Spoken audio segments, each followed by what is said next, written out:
Welcome everyone. I'm your friendly neighborhood counselor, Chandra, and we are so excited to have you here to talk all about this crazy admissions journey.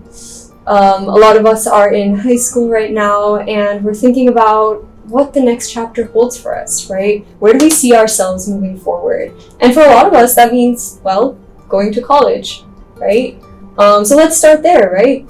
Finding out what exact institution is going to be the perfect fit for you.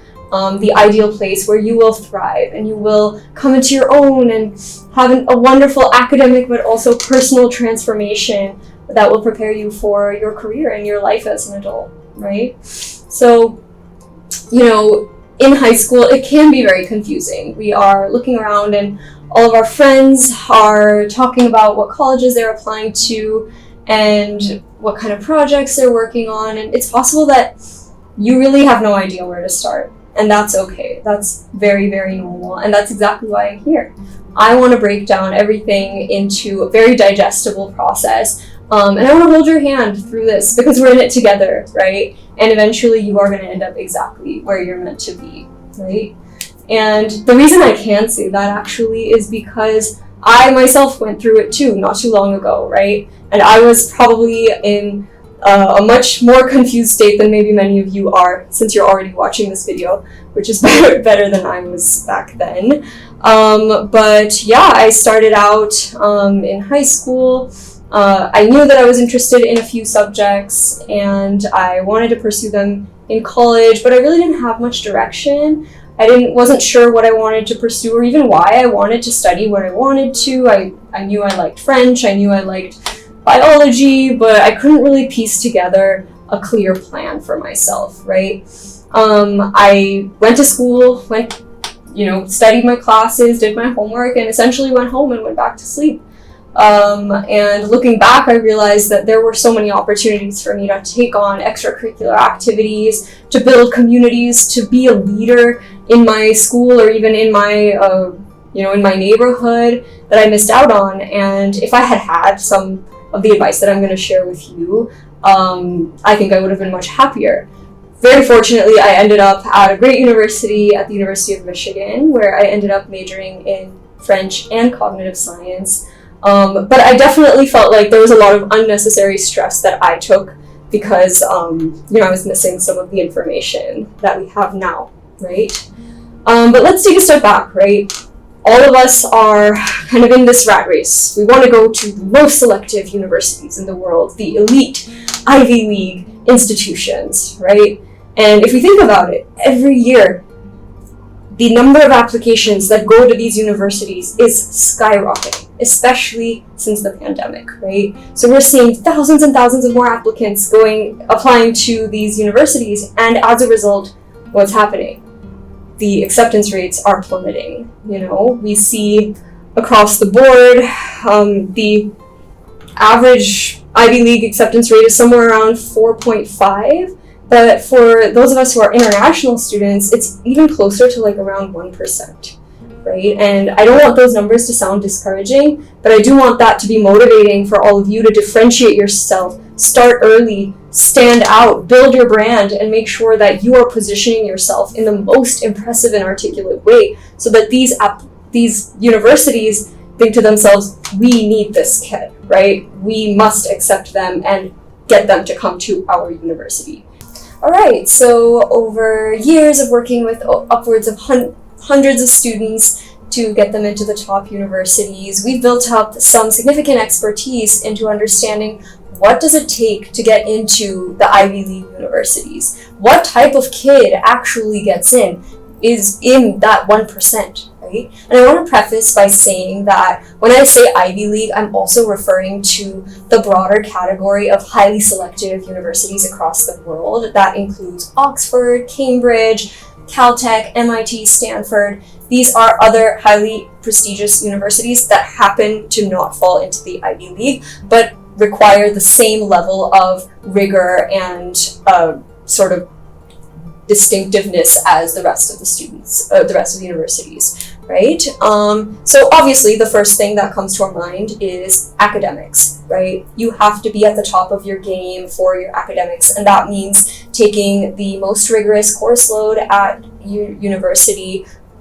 school, and also excelling at those, right? Ranking the top 10, top 5 within your entire high school demonstrates that you are academically prepared to go to universities that are going to have demanding course loads like these. All right, so academics is very, very important, and that's the first threshold that you're going to be assessed on when you submit your application anywhere, right? So if you don't even meet that criteria, it will be difficult to progress on to the other rounds of evaluation, right? So, okay, imagine you have the top scores in your entire school, right? You have the top SAT or ACT score, you have 5s on all your APs, you're good to go, right? But is that really enough? Now we understand that by no means is it enough, because we have an abundance of students with copious, high scores and grades. So what colleges are looking for beyond academics is, how are you filling your time outside of the classroom? How are you, engaged in your community and harnessing your own potential towards really productive activities, in your school or even in your community. And those are called extracurriculars, right? And those can range from all different kinds, right? Across sports and music and the arts and anything under the sun, right? But the central core of all your extracurriculars should really be thinking about, how am I adding some kind of value to society, right? How am I improving the lives of those around me in a meaningful, tangible, and measurable way? And that defines the brand that you will then be presenting through your profile. And we'll get into a little bit more on that later. Besides your extracurriculars, universities are also looking for a very interesting quality, which you may not have heard of before, called intellectual vitality or intellectual curiosity, right? And this is a very specific spark that they will see in your application, a spark for learning, for knowledge, right? They want to see students who are genuinely excited and invested in the process of their own learning, well beyond the mandates of their school curriculum, right? So do you spend time absolutely, devouring tons of information about the subject that you love? Are you intellectually stimulating yourself beyond just what's in your textbook, right? And finally, after all of these factors, colleges are looking at the personal, right? Are you a good human being, right? What has your story been like so far? Have you endured maybe some kind of challenges that have pushed you to really grow and translate, obstacles into opportunities? All of these different factors combine to form the sort of image or brand that colleges will assess you on and decide whether you have what it takes to succeed at an Ivy League university and to go on beyond an Ivy League and make the name of that university really proud. All right, folks, I need you to stay tuned while I get a little bit philosophical on you, but this is very, very important, and it's going to be practical towards you being successful later on, right? We've heard all of this. We know how colleges assess us, but it's really hard to think for ourselves, like, where do I start? What is my brand? How am I going to differentiate myself? And this is where we get to look inwards, okay? We need to introspect on what motivates you, right? What lights a fire under you that gets you going? Is there a social cause that you are extremely passionate about tackling? Or is there just a concept in astrophysics that you need to learn everything about? Whatever it is, it requires you asking a lot of questions to identify your core values and how you want to move forward in this world as a contributing member of society, right? So as we move forward, I'm going to keep asking you to ask yourself these questions, even writing them out in a journal form. And these can certainly evolve, but this will act as the launch point for you to build extracurriculars that are very targeted towards your core values, right? And that exemplify who you are authentically. Okay, and as we sort of draw to a close for today's session, I want to leave us with a little bit of food for thought. We've seen students, come and go, many successful, some less so, and what we've really seen is that, look, applying to college is always a shot in the dark. We never know if we're going to get accepted or not. But what I need all of you to do is really believe in your heart that where you'd like to go is where you're going to end up, right? So let's all do this exercise together, okay? Let us envision ourselves on the college campus of our dreams. I know this is going to sound silly, but you have to bear with me.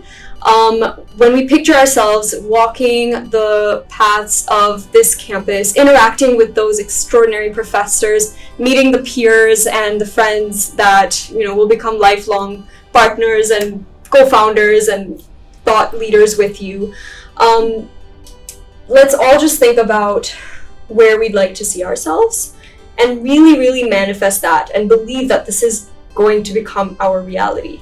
And while that may seem a little bit abstract, I truly feel that this will translate into day-to-day practical actions on your part that will actually lead you there, right? If every day you try to do a little bit more research about your university, that will translate into a fantastic Y University essay, or you're finding out different opportunities to engage with professors or attend panels or get connected with that university even before you apply, you will really, really show that you are committed to this university and you have demonstrated interest that no other qualified applicant has done, right? So sometimes we've seen kids get in on the sheer force of will, and so what I need you all to have is that powerful manifestation that is really going to get you there.